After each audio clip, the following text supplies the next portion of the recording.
바울이요 그리스도의 부활과 그것의 역사적인 사실의 이래 확실성을 언급하고 있습니다. 그러니까 바울이 바로 예수 그리스도의 부활을 강조하고 있는 거예요. 왜냐하면 예수 그리스도의 부활이 없으면 우리 성도들은 부활의 소망을 가질 수 없기 때문인 거예요. 그러니까 그만큼 부활이 중요하다는 거예요. 부활이. 그러니까 우리가 만약 우리가 마지막 때 부활하지 않는다면 우리는요 정말 불쌍한 사람이에요. 정말 바보 같은 사람이에요. 우리는요 부활이 있기 때문에 우리는 가장 행복한 사람이고 가장 귀한 사람이라는 것입니다. 이것을 반드시 믿으시기 바랍니다. 우리 예수 그리스도의 부활을 통해서 우리는 저 부활의 소망을 가지게 됩니다. 그것을 강조하기 위해서, 그것을 알리기 위해서 오늘 또 바울은 세 가지의 예를 드는 거예요. 세 가지. 첫 번째 보면 이 예수 그리스도의 부활은 성경의 예언의 성취의 결과라는 거예요. 그러니까 성경 예언의 성취라는 거예요. 예수 그리스도의 부활이, 죽음과 부활이. 그러니까 십자가의 죽음이 성경의 예언의 성취에 따라 이루어진 것처럼 예수님의 부활도 마찬가지로 성경의 성취에 따른 것이라는 겁니다. 그러니까 이 예수 그리스도의 죽음과 부활은 바로 어느 누군가의 환상의 결과에서 이루어진 것이 아니라는 겁니다. 오직 성령의 연애에서 이루어졌다는 겁니다. 또 두 번째는 바로 예수 그리스도의 죽음과 부활을 증거할 증인들이 너무 많다는 거예요. 너무너무 많다는 거예요. 500명 넘게 있는 거예요. 그래서 또 그것보다 더 확실하게 더 알려주는 것은 그 많은 증인들 중에 바울이 이 고린도 전서를 쓸 때 그들이 다 많은 사람들이 그때까지 생존하고 있었다는 겁니다. 그래서 몇몇 사람이 이 예수 그리스도의 부활을 조작할 수 없는 거예요. 너무나 많은 증인들이 있기 때문에 조작한다는 것은 불가능한 거예요. 그러니까 예수 그리스도의 부활은 많은 증인들이 있다는 겁니다. 그리고 또 세 번째는 예수 그리스도의 부활을 확실한 것은, 역사적으로 확실한 것은 바로 뭐냐면 바울의 회심이라는 거예요. 여러분, 바울이 회심하기 전에는 어떤 사람이었습니까? 바울은요 폭행자고 핍박자고 정말 악한 자, 믿음의 사람들에게는 정말 악한 자였어요. 물불 안 가리고 예수 믿는 사람들을 잡아서 옥에 가두고 죽이고 한 자가 바로 뭐냐면 바울이었어요. 바울. 정말 죄인 중에 괴수가 바로 바울이었어요. 그런데 그가 회심을 해서 가장 귀한 전도자가 되었다는 거예요. 복음 전환자가 되었다는 거예요. 물불 안 가리고 잡아서 옥에 가두고 죽이고 한 그 자가 자기의 생명을 아끼지 않고 복음을 전한 자가 되었다는 거예요. 그것이 바로 자기 자신이 바로 예수 그리스도의 부활의 역사적인 사실을 확실히 증거하는 증거다는 거예요. 그래서 세 가지를 말씀해 주는 거예요. 오늘 이 말씀을 통해서 몇 가지 은혜 받는 귀한 축복의 시간이 되시기를 소망합니다. 먼저요, 복음의 핵심은 그리스도의 죽음과 부활이라는 거예요. 부활. 오늘 1절에 보면 형제들아 내가 너희에게 전한 복음을 너희에게 알게 하나니 이렇게 말씀하고 있어요. 그러니까 이 바울이 전한 복음을 고린도 성도들이 다 알기를, 다 깨닫기를 바란다는 거예요. 그러면 바울이 전한 복음, 그 복음의 핵심은 무언가 하는 거예요.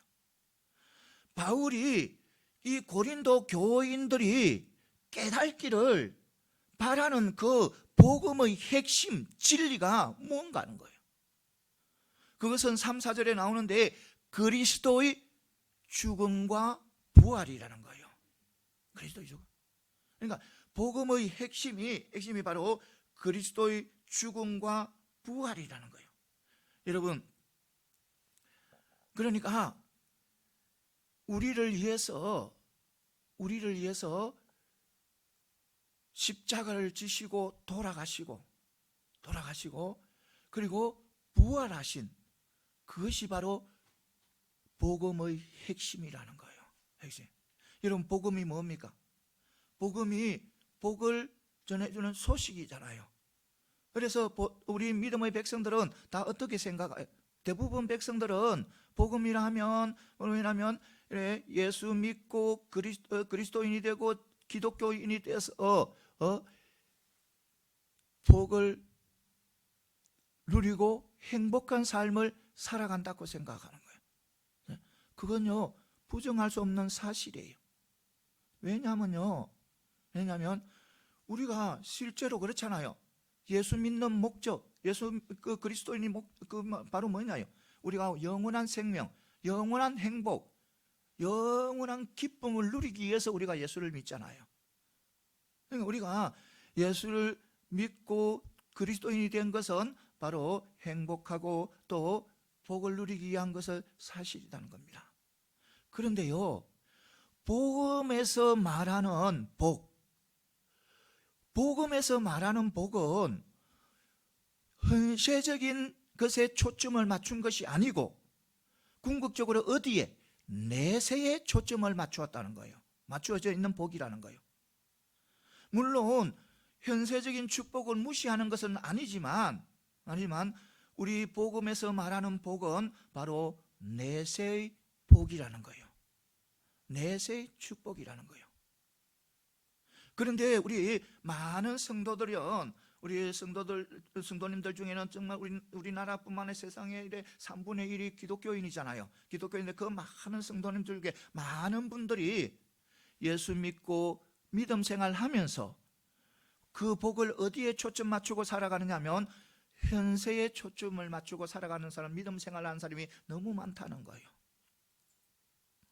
바로 큰 능력이 받는 것이 복이고 또 큰 기쁨을 누리는 것이 복이고 또 큰 감동을 받는 것이 복이고 많은 재산을 모으는 것이 복이고 또 출세를 하는 것이, 정권을 잡는 것이 복이고 또 오래 사는 것이 복이고 건강한 것이 복이고 공부 잘하는 것이 복이고 또 좋은 대학에 들어가는 것이 복이고 또 좋은 직장, 좋은 배필 만나는 것이 복이고 거기에다가 초점을 맞추고 믿음 생활하는 사람이 많다는 거예요.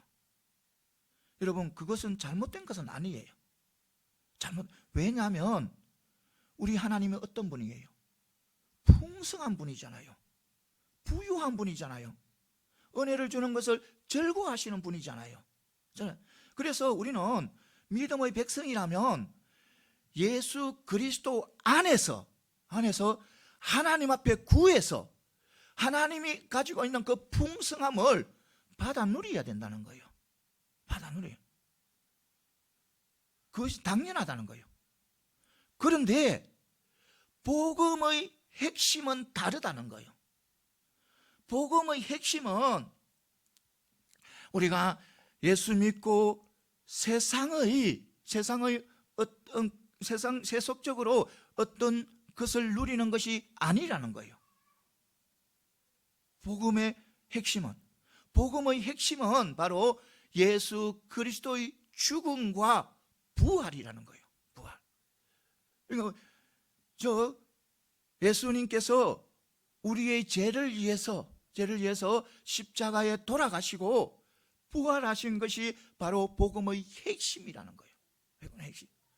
그러니까 우리가 예수 믿고 죄 사함을 받고 그리고 영생 복락에 들어가는 것이 바로 복음의 핵심이라는 거예요. 그 복음의 핵심을 누리기 위해서는 우리는 세상 살면서 때로는 고난과 아픔을 감수할 수 있어야 된다는 거예요. 그러니까 또 왜냐하면 우리가 이 세상 살면서 하나님 앞에 세상 복을 구하면서 살지만 거기에 우리가 믿음의, 그러니까 신앙의 초점을 맞춰서는 안 된다는 거예요. 그것이 목표가 되어서는 안 된다는 거예요. 그것이 바로 세상의 물질과 세상의 어떤 복이 우리 믿음의 목표가 되어서는 안 된다는 거예요. 그러니까 우리는 우리 복음에서 말하는 복음의 핵심은 바로 세상의 복과는 다르다는 거예요. 세상의 복과 바로 구원하시기 위해서 십자가에 돌아가시고 부활하심으로 우리가 그러니까 영생 복락을 누리는 것이 바로 복음의 핵심이고 우리에게 복이라는 겁니다. 이것을 반드시 믿으시기 바랍니다. 우리의 복음의 핵심, 우리가 믿는 그 복음의 핵심은 세상 물질 또 세상의 어떤 권세, 세상의 어떤 것이 아니고 오직 예수 그리스도의 죽음과 부활이라는 것을 반드시 믿으시고 우리가 영원한 영생 복락을 받아 누리는 저와 여러분들이 다 되시기를 소망합니다. 그 다음에 또 뭐냐면 그리스도의 죽음과 부활은 성경 예언의 성취다는 거예요.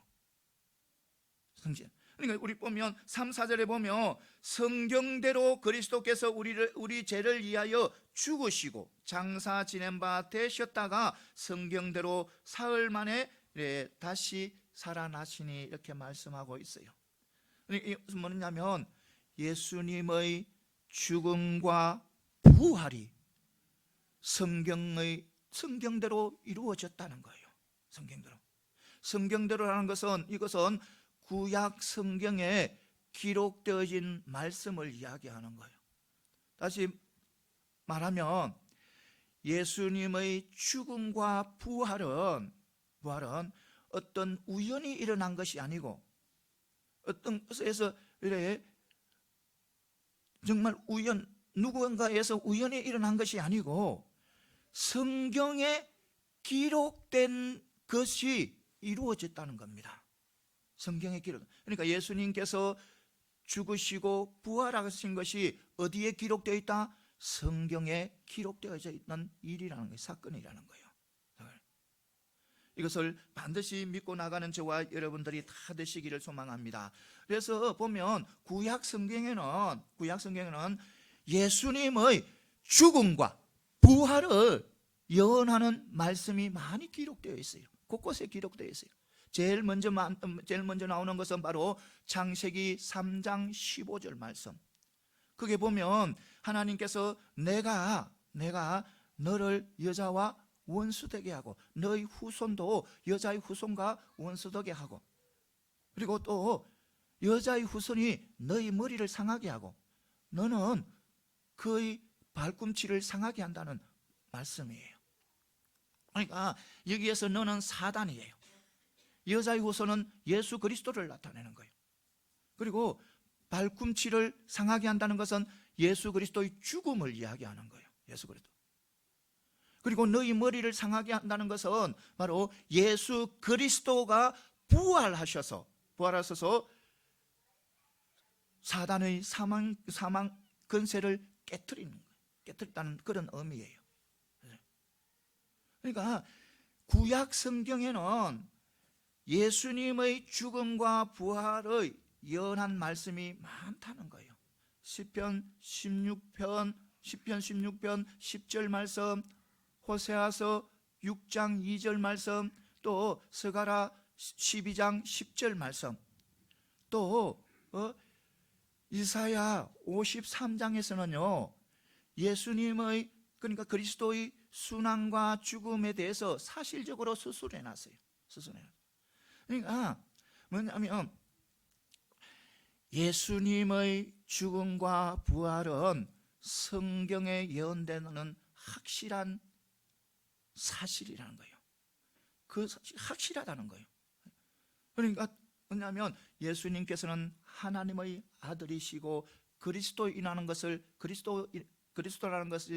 확실하다는 거예요. 사실이라는 거예요. 그런데요, 그것을 부인하기 위해서 예수 그리스도께서 부활하신 직후에 이래 종교 지도자들이 그것을 부인하고 하기 위해서 또 거짓말하고 또 위로 어떤 조작해서 음해하는 거예요. 예수님의 죽음과 부활은 사실이 아니다 하면서, 그때부터 이 종교 지도자들이 음해한 그때부터 지금까지도, 오늘날까지도 바로 어떤 사람들 사단에 의해서 바로 예수님의 부활은 사실이 아니고 역사적이 아니라는 거예요. 그것을 자꾸 음해하는 거예요. 그것은 바로 뭐냐면 사단의 음해예요. 사단이 우리를 뭐하지 못하게, 예수를 믿지 못하게 하기 위한 사단의 역사예요. 사단의 역사. 이요 또 예수 그리스도의 죽음과 부활을요 신화라고 하는 거예요. 신화. 사람들이 지내는 거 신화는 거예요. 그리고 또 뭐냐면 성경의 예언대로 아닌다는 거예요. 예수님의 죽음이 성경에 예언되어서 죽은 것이 아니라는 거예요. 우연히 죽었다는 거예요.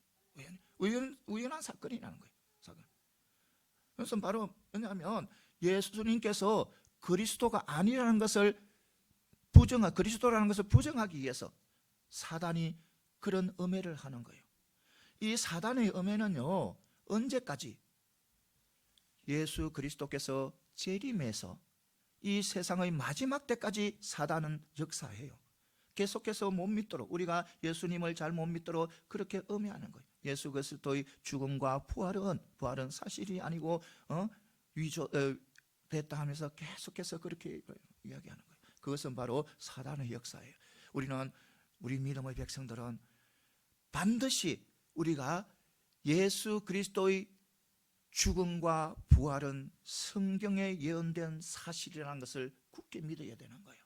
어떤 상황에서 사단에 흔들려서는 안 되는 거예요.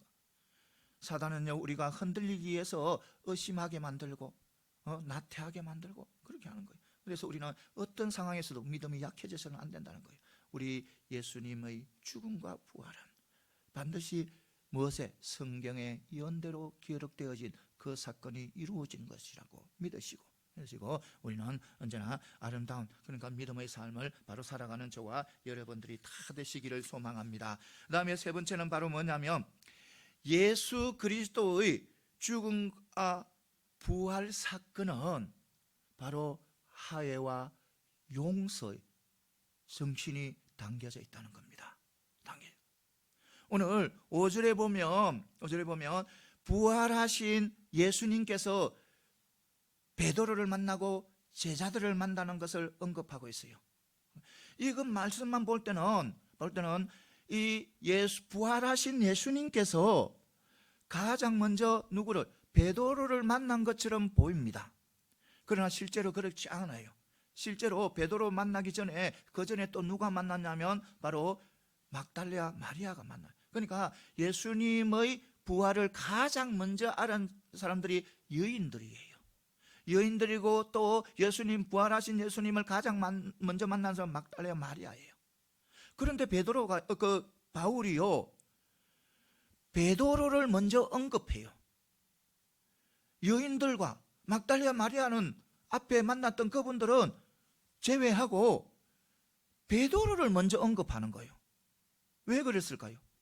왜? 이 바울이 남성 우월자 아닙니다. 이 바울은요, 여성 해방론자예요. 성경 곳곳에 보면 여성들 해방론자예요. 그러면 왜 이 바울이 막달레아 마리아와 여인들을 제쳐놓고 빼버리고 베드로를 먼저 언급했다는 거예요. 그것은 이유가 있다는 겁니다. 이유가. 그것은 바로 뭐냐면 예수님께서 잡혀서 순환당하기, 고난당하기 시작하면서 죽음에 이르기까지 예수님에 대한 부인, 그러니까 예수님에 대한 부인의 가장 높은 정점에 서 있었던 사람이 바로 누구냐면 베드로예요. 그러니까 예수님을 부인하는 그 가장 높은 정점에 도달해 있은 사람이 바로 뭐냐면 베드로란 겁니다. 다른 제자들은요, 예수님께서 잡히자마자 다 배반하고 다 도망가 버렸어요. 그런데 베드로는 그렇지 않았어요. 베드로는 그래도 자신이 제자이고 수제자라고 했는데 예수님을 완전히 버리지는 못하고 저 멀리 뒤에서 쳐져서 따라가는 거예요. 보는 거예요. 그래서 따라가면서 보면서 엄청난 잘못을 저지르는 거예요. 너무너무 큰 잘못을 저지르는 거예요. 예수님을 부인해버려요. 그것도요, 한 번도 아니고 3번이나 베드로가 부인해요. 그것도 3번째는요, 예수님을 저주하면서 부인을 해버려요. 그러니까 상상도 못한 잘못을 저질러버리는 거예요. 자신은. 그렇게 당당했던 그가 정말 누구도 상상하지 못한 그런 잘못을 저질러버리는 거예요. 그러니까 다른 제자들처럼 따라오지 않았던 것이 더 나을 정도로 그런 죄를 저질러버리는 거예요. 그래서 그는 제자로서, 수제자로서 이제 인생은 끝난 거예요. 도저히 예수님을 바라볼 수도 없고 또 예수 믿는 사람들에 가까이 나갈 수도 없는 거예요. 다 자기들과 함께 했던 사람들과 대화도 나눌 수도 없는 거예요. 그렇게 예수님을 저주하면서 부인을 해버렸으니까. 그런데요, 그런 베드로입니다. 그런 베드로요. 그런데 예수님은 어때요? 예수님이 먼저요, 베드로를 찾아갑니다. 여러분, 베드로를 찾아가서 예수님께서 베드로에게 꾸짖습니까? 책망합니까? 너와 나를 3번이나 부인해서, 너 왜 나를 저주하면서 부인해서 책망합니까? 아니잖아요. 그러니까 예수님의 죽음과 부활은 바로 화해와 용서라는 거예요. 화해와 용서. 그러니까 예수님과 베드로의 화해와 용서. 그러니까 예수님의 죽음과 부활 속에는 화해와 용서의 정신이 담겨져 있다는 거예요.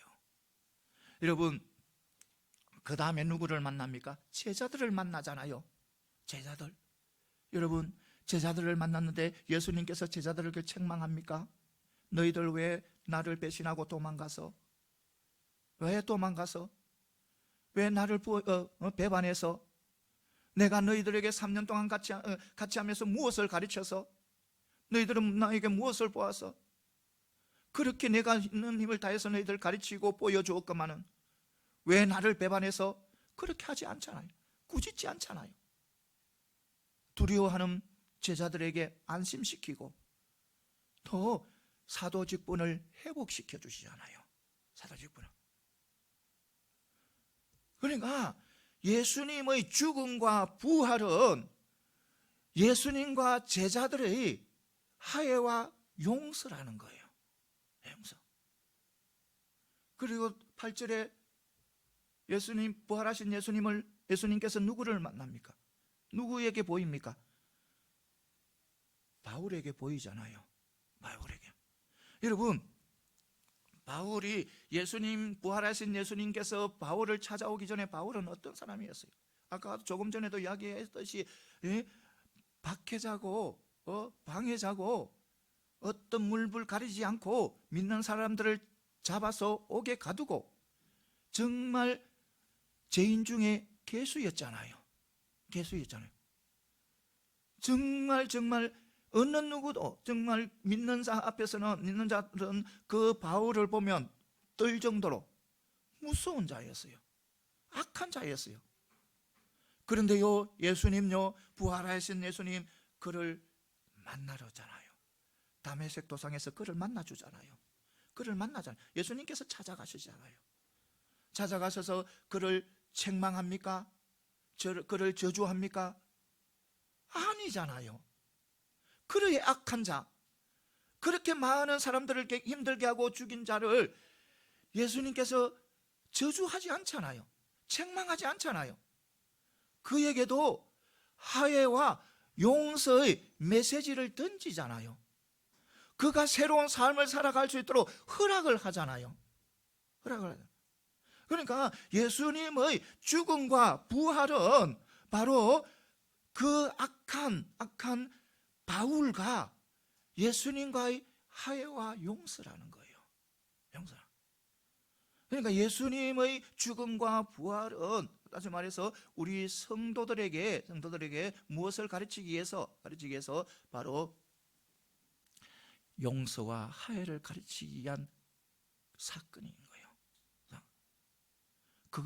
그것을 넘어서 우리 하나님께서 우리 죄인과 화해하고 용서하기 위해서 바로 확정한 사건이잖아요. 그러니까 우리 하나님께서 우리 죄인들과 화해하기 위해서, 우리 죄인들을 용서하기 위해서 예수 그리스도를 화목제물로 보내주시고 십자가에 돌아가게 하시고 부활하심으로 통해서 그것이 바로 확정되어졌잖아요. 그것이 뭡니까? 화해와 용서가 확정되어졌잖아요. 이것을 반드시 믿고 나가는 저와 여러분들이 다 되시기를 소망합니다. 그래요, 우리는 예수님의 죽음과 부활은 바로 화해와 용서의 정신이라는 겁니다. 그렇다면 이것을, 그러니까 복음의 핵심인 이 예수 그리스도의 죽음과 부활을 왜 고린도 성도들이 깨닫고 알기를 원하냐? 간절히 이 바울이 그 고린도 교회 성도들이 알고 깨닫기를 원했다는 거예요. 왜냐하면 그 고린도 교회 성도들은 화해와 용서의 부재였어요. 화해할 줄 모르고 용서할 줄 모르는 거예요, 고린도 교회 성도들이. 그런데요, 무엇보다도요, 이 고린도 교회 성도들은요, 성령의 은사는 풍성했다는 거예요. 나 방언받아서, 나도 방언받아서, 나 예언의 은사를 받아서, 나도 예언의 은사를 받아서, 나 교사의 은사를 받아서, 가르치는 은사를 받아서, 나 신유의 은사를 받아서, 여기저기서 은사를 받은 사람이 너무 많다는 거예요. 너무 풍성한 것이 바로 그 성령의 은사를 받은 것이 풍성한 것이 바로 고린도 교회예요. 그런데요, 그것 때문에 다투는 거예요. 싸우는 거예요. 내 받은 은사가 최고야. 너 은사 아무것도 아니야. 방언의 은사 나야. 신유의 은사 있어. 너 예언의 은사, 나는 가르치는 은사가 더 커. 무슨 소리해? 너희들 그런 소리 하지 마. 내 은사가 더 커. 내 방언의 은사는 얼마나 큰 줄 아나? 너희들 다 알아듣나? 아무도 못 알아듣잖아. 이런 식으로 자기의 성령의 은사를 받은 것을 자랑하고 교만하고 싸우는 거예요. 싸우는. 어떤 일이 있냐면, 얼마나 이상한 일을 하냐면, 이 공예배인데 대표 기도를 하라고 했는데 대표 기도를 하면서 어떤 기도를 방언 기도를 해버리는 거예요. 방언 기도를. 그러니까 방언이 더 큰 은사라고 자랑하기 위해서 그렇게 하는 거예요. 그래. 그러니까 이 고린도 교회는 무엇은 풍부한데, 성령의 은사는 풍부한데 하혜와 용서가 없는 거예요. 그래서 바울이 다시 돌아가자. 어디로? 복음으로. 어떤 복음? 복음의 핵심으로 돌아가자는 거예요. 복음의 핵심이 뭐냐? 바로 예수 그리스도의 죽음과 부활. 그 속에는 하혜와 용서가 있다. 그거로 돌아가자는 거예요. 그것을 알기를 원하는 거예요. 여러분, 우리 성령의 은사가, 나에게 준 성령의 은사가 예수 그리스도의 죽음과 부활로 확정된 그 하혜와 용서보다 더 큽니까? 더 귀합니까? 더 중요합니까? 여러분 한번 비교해보면 그래요. 성령의 은사가 예수 그리스도의 죽음과 부활로 확정된 그 하혜와 용서보다 훨씬 큽니까? 아니에요. 비교할 수 없어요. 비교는 안 돼요. 비교할 수는 없는 거예요. 그런데요, 그 둘 다요, 교회에서는 꼭 필요해요. 성령의 은사도 꼭 필요하고 또 예수 그리스도의 죽음과 부활로 확정된 하혜와 용서도 꼭 필요하다는 거예요. 그런데 중요한 것은, 너무너무 중요한 것은 바로 성령의 은사는 없어도 돼요. 성령의 은사는 없어도 되지만 예수 그리스도의 죽음과 부활로 확정된 그 하혜와 용서는 반드시 있어야 된다는 거예요. 어느 성도 할 없이, 어느 성도 할 수 없이 예수 믿는다면 예수님의 죽음과 부활로 확정된 그 하혜와 용서는 반드시 있어야 된다는 거예요. 왜냐하면 바로 그 길이 어떤 길이다? 구원의 길이기 때문에. 구원의 길이기 때문에 반드시 있어야 된다는 거예요. 예수님의 죽음과 부활로 확정된 그 하혜와 용서는, 하나님과 하혜해야, 하나님께서 용서해야 내가 구원을 받을 수 있는 거예요. 그거는 반드시 그래요. 그래서 어느 성도든지 어느 누구든지 그것은 반드시 가지고 있어야 되는 거예요. 그런데요, 은사는 그렇지 않잖아요. 어떤 사람들은 신유의 은사를 가지고 있는가 하면, 어떤 사람은 방언의 은사를 가지고 있는 사람이, 어떤 사람들은 또 가르치는 은사를 가지고 있는 사람, 어떤 사람들은 또 말 잘하는 은사를 가지고 있는 사람들, 여러 은사가 있잖아요. 그리고 또 어떤 사람들은 은사가 하나도 없는 것처럼 보이는 사람, 어떤 사람이 일을 맡기면, 나 목사님 아무 은사도 없어요, 아무것도 못해요, 난 아무것도 못해, 그런 사람들도 있잖아요. 그러니까 은사를 아무것도 가지도 못, 세상적으로 보기에는, 우리가 보기에는 아무것도 은사가 없는 사람들도 있잖아요.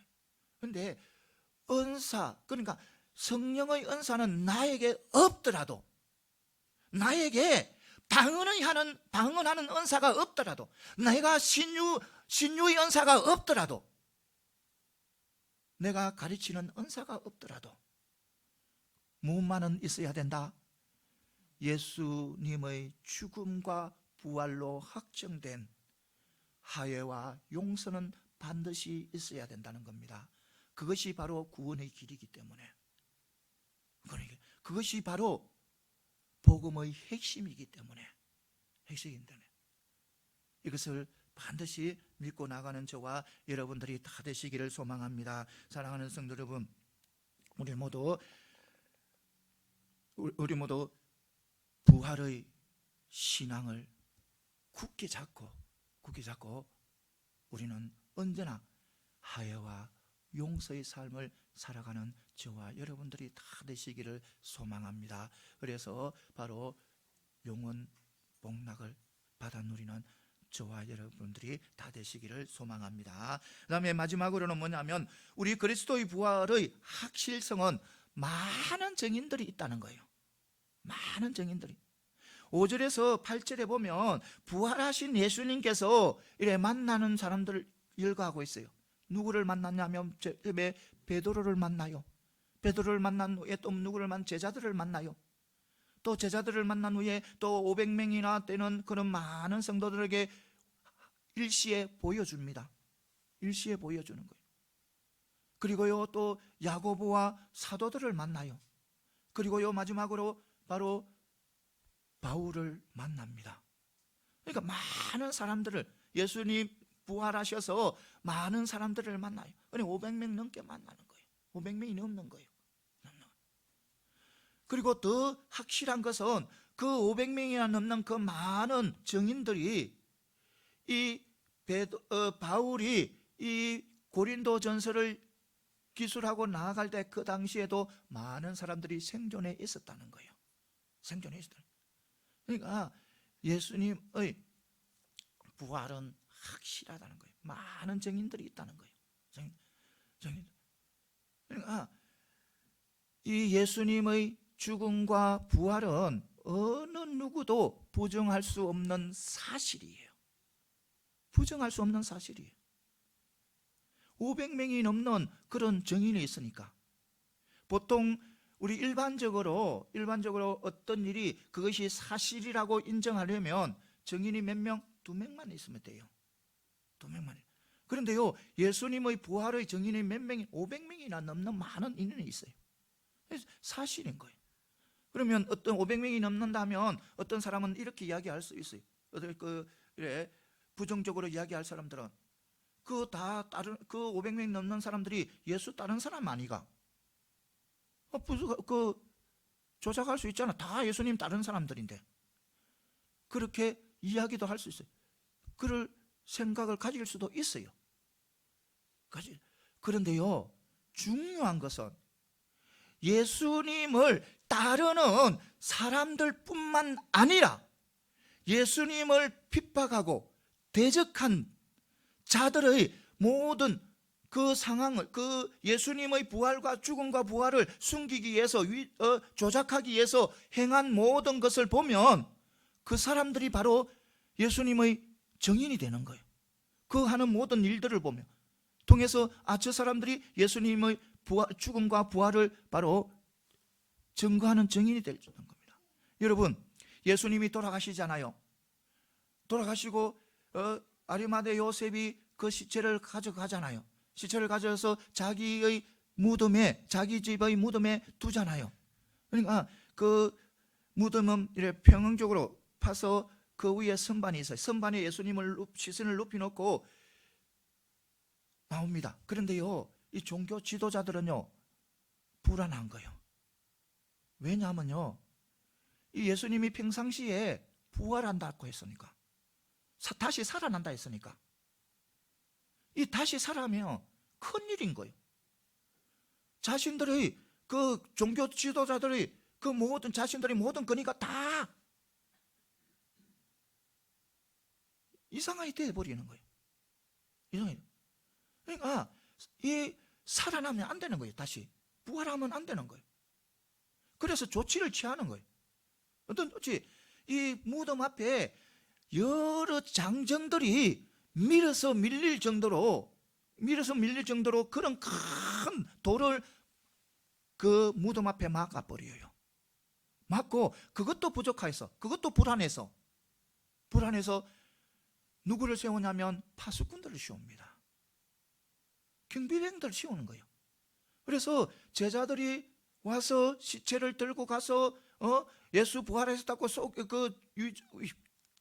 조작하는 것을 막을 수 있고, 또 예수님이 다시 살아난다 했어.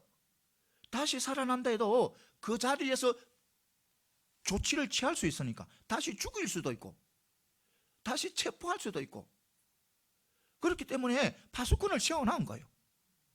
파수꾼을. 살아나도 상관없는 거예요. 잡았어 다시 데려가면 되니까. 그러니까 인간적으로 생각하는 거예요. 다시 우리 인간처럼 살아난다고 생각하는 거예요. 그래서 다시 잡을 수 있으니까 파수꾼을 세운 거예요. 그런데요 예수님께서 부활하신 직후에 직후에 그들이 보고 놀라서 막 뒤로 넘어지는 거예요. 넘어지고 어디로 달려갔냐면 바로 대제사장에게 달려가는 거예요. 대제사장에게 달려가서 보고를 하는 거예요. 예수께서 부활하셨다. 예수님께서 진짜 부활하셨다. 그렇게 보고를 하는 거예요. 대제사장에게 보고를 하니까 이 사단이 또 대제사장에 악한 마음을 주는 거예요. 악한 마음. 그래서 돈으로 매수하는 거예요. 누구를? 그 파수꾼을. 엄청난 돈을 주고 매수를 하는 거예요. 절대로 예수는 부활하지 않았다. 예수는 절대로 부활하지 않았고 예수는 누가? 제자들이 훔쳐갔다. 이렇게 이야기하는 거예요. 그렇게 소문을 내라는 거예요. 엄청난 돌을 했는데 돌을 놓고 여인들 몇 명이서 어떻게 밀고 나갈 수 있어요? 그리고 그 파수꾼들이 지키고 있는데 어떻게 여인들이 그 파수꾼들을 뚫고 들어갈 수 있어요? 절대로 못하는 거예요. 그런 상황인데도 예수님의 시체를 누가? 제자들이 훔쳐갔다고 소문내라는 거예요. 부활하는 거예요. 그것을 봐서는 바로 예수님의 죽음과 부활은 확실하다는 거예요. 확실하다는 거예요. 바로 안 믿는 사람, 그러니까 자신들은 예수님을 대적한다고 그런 일들을 꾸미지만 그 일들을 통해서 바로 증거가 되는 거예요. 이것을 반드시 믿으시기 바랍니다. 사랑하는 성도 여러분, 우리 예수님의 죽음과 부활은 많은 증인이 있었다는 겁니다. 바로 거짓이 아니라는 겁니다. 역사적으로 무엇을? 성경에 예언되어진 그 사건이라는 겁니다. 그것이 이루어졌다는 거예요. 이것을 반드시 믿으시고 사랑하는 성도 여러분, 우리 모두 복음의 핵심인 예수 그리스도의 죽음과 부활을 철저하게 믿음으로 통해서 우리는 영생 복락을 다 받아 누리는 저와 여러분들이 다 되시기를 소망합니다. 기도드리겠습니다.